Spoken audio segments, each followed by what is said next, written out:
We're going to talk about hair. Human hair. It's kind of the elephant in the room, isn't it? Maybe it's the whole reason you clicked on my videos in the first place, because of my hair. Just take a look.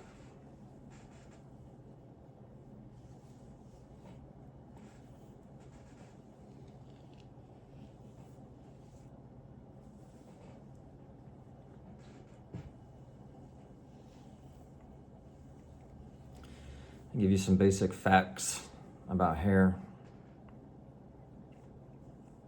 People don't know the mechanics of their own body. They don't know their own equipment. So I'm going to try to educate you a little bit. The only reason I know is because I tried, and most people don't try.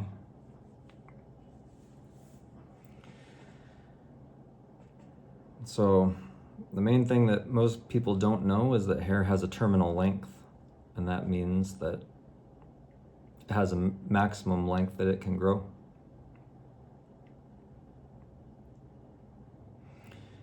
And it's not like it knows how long it is. It's not like your hair detects, oh, I'm this many feet long, I'll stop growing. That's not how it works. Hairs grow out of these things called hair follicles. They're the structures at the base of the hairs in your scalp or in your face or wherever. All over your body, there's hair everywhere. And the hair follicle has a timing mechanism, an unbelievable, intricate timing mechanism that can keep track of a really long time. So the follicles for your scalp hair and your facial hair, well, your beard hair anyway, they have a timer for about 7 years. And after 7 years, the bulb that keeps the hair into the skin, it shrivels up and then it just comes right out after its allotted time has expired. And each hair follicle has its own timer, so that's why they'll fall out at different times. If your hair is short, like you cut it, then you probably never notice your hair is coming out, but they do. It's very noticeable if you have long hair. Your hairs will be coming out all the time. You lose probably, I don't know, that you notice, you might lose 10 a day. There's probably more you don't notice that just fall on the floor or something. You might not believe me about this 7-year thing. A lot of people, when I tell them this, they're like, no, but I see girls that have their hair go all the way to the floor. Because when your hair only grows 7 years, it just gets down to about your waist, which is really an ingenious, perfect length for it, because you don't sit on it. It doesn't interfere with any of your bathroom activities. And your body just naturally has it that long. But girls that have their hair that long, they're usually hair extensions. So they're lying to you, they're faking it. I mean, I grew it out myself to test, so I can tell you what happens. You know, I don't cut my hair at all. This is as long as it gets. I guess it's possible some people, their hair grows really long genetically, but if that happens, it's rare. I don't have any direct experience with that. I only have experience with my own body, so I'm telling you that. You might think I cut my mustache hair so that I can eat, but that is not the case. This is just as long as it gets. You might be shocked. How does it stay so short? Well, because you get this sort of tingling feeling, and you do this and they just come right out. They fall out pretty frequently. No pain, they just come right out. Your body naturally does it. It's instinctual, it's automatic if you just let it happen.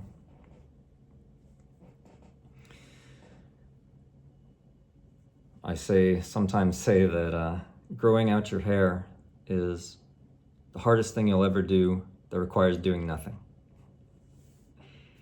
Because most people, they cut their hair regularly. The problem is, so when you cut a hair using a sharp instrument like a blade, that's very artificial. That's not something we evolved to do, and it creates damage. So imagine a tree. At the very tippy top of the tree, it's very thin, right? It's very soft and thin. It kind of can bend easily. But further down, the trunk of the tree is very hard and stiff. And if you cut it, it creates these sharp angles and edges, right? So each of your individual hairs is like a tree. When it first grows out, the end is very thin and fine, and it will not irritate your skin. But when you cut it, it creates these sharp edges. So if you've ever cut your hair, which you all have, I'm sure, and then you try to grow it out, all those cut ends are going to touch your skin, touch your neck, if you're doing your beard, your neck, your chest. They're going to drive you insane because it's just going to feel itchy and prickly and horrible. And I went through all that. Yeah, it takes like 7 years for that to go away, unfortunately. But that's the price you pay when you make this deal with the devil, when you cut your hair, cut off what's been naturally given to you. And now you're in this cycle where you have to keep cutting it, or it's going to drive you mad unless you have the patience and will to endure it, which is not easy.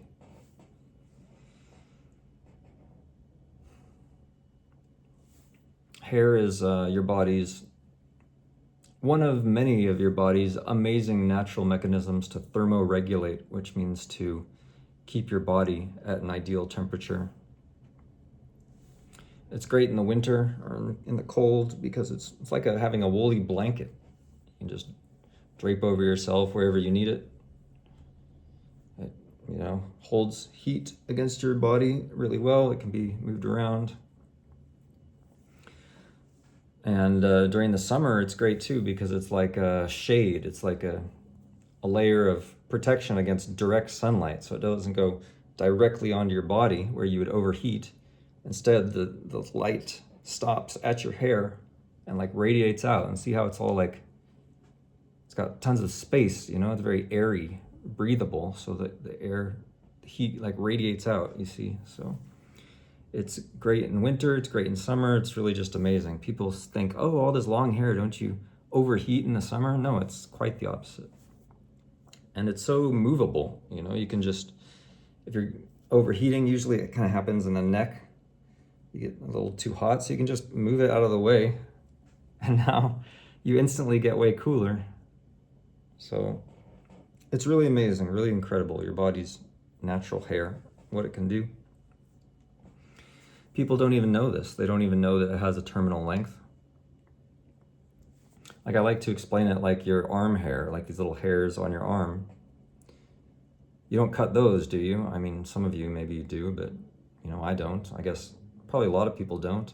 And they never get any longer, right? So that's proof that hairs have these terminal lengths. They never get any longer, and they do get longer. They're always growing longer. It's just that they fall out after a certain amount of time. Yeah, people believe if they never cut their hair, it would just grow all the way to their feet and they'd start tripping over it or something, but that's just not the truth. And it's so strange that this is just a basic fact of our human bodies and people just don't know about this. It always blows my mind, so I have to tell people.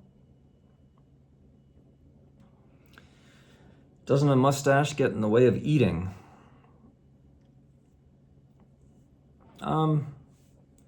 You have to be a little more careful in how you eat, certainly. Yeah, it can kind of get pushed into your mouth and stuff, but you know, it's not that crazy. It doesn't get dirty. So the hair follicles, they create oil. They create the perfect amount of oil to go throughout your fully grown hair. The problem with most people is that they cut their hair, so their hair is very short, and they have way too much oil for that level of hair, so then their hair looks all oily. Do you think my hair looks oily? I mean, I don't wash it. It looks healthy, right? It looks shiny and soft, smooth. It looks good, right? I think so. Just from my body's natural oils. No products. I don't use anything the system's trying to sell me. It's just my body's natural oils. And those oils, you instinctually will use your hands to move that oil through your hair. And it's a natural cleaning mechanism. So it gets rid of all sorts of dirt, bacteria and things. You know, your body's a living thing. It's hard for bacteria to cling to a living thing. They like to live on dead things like your shirt. That's why your shirt smells so bad.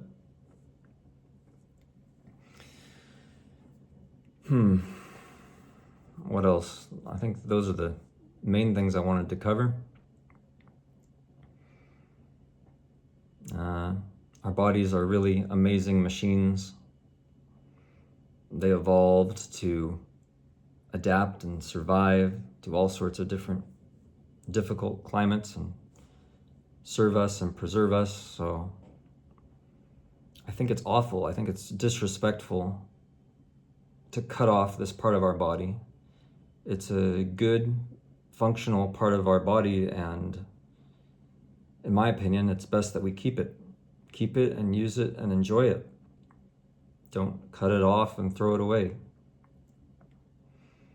Another thing to think about is people say long hair is a female trait. Like, oh, you have long hair, you look like a woman. No, that's not true. Men and women both have long hair naturally. That's how they evolved. The difference between men and women is that men have beards. It's like the peacock has a large, showy tail to attract a mate or stand out. Similarly, humans are sexually dimorphic species, meaning that the men and women look markedly different in that way. And how men are supposed to stand out is their big beards. That's how you can tell from a distance that it's a man. Children don't have beards, right? They don't grow facial hair. They just have the hair on top. So when you just have the hair on top, you're either a woman or you're a child. And it's growing out the beard that shows that you're a man. This whole thing about chopping off your hair, cutting it short to show that you're a man, this is some harmful something society has told us.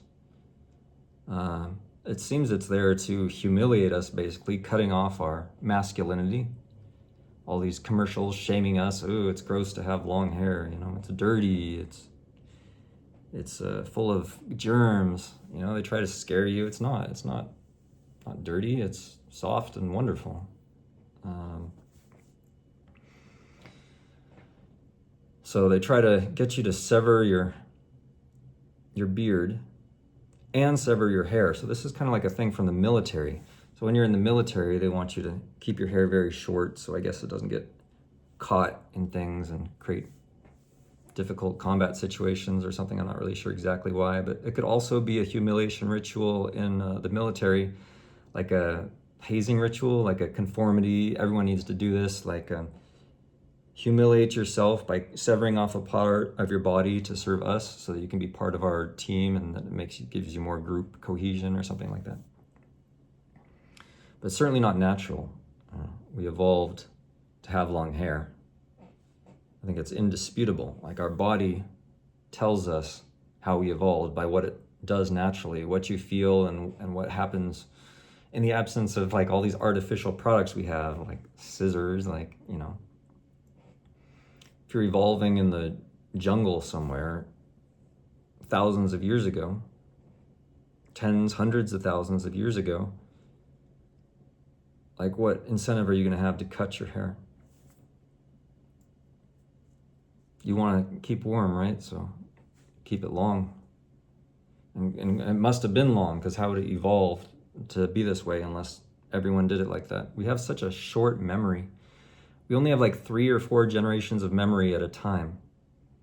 You know, the baby, and then their parent, the grandparents, and maybe the great-grandparents are around. So that's 4 generations of the species alive at any one time. But to get an account of how we lived and how we evolved, how many thousands of generations is that? It boggles the mind, and we've lost track, lost contact with all that. We didn't even have writing for a lot of it, you know? So we can't even tell what was going on. You know, human bodies, they degrade and decompose. So we don't have good evidence of how people lived very, very long ago. But the best evidence is what we carry with us still, in our genes, in the expression of our bodies, and what we feel, and what happens when we just treat ourselves naturally. So I'm sure there's more than can be said, but this has gone on a long time already. So these are my observations about hair and some education. I hope you found that eye-opening, and let me know if you strongly disagree with something, but I think this is special knowledge that most people don't have, and might be eye-opening to a lot of people. So I hope you found it interesting.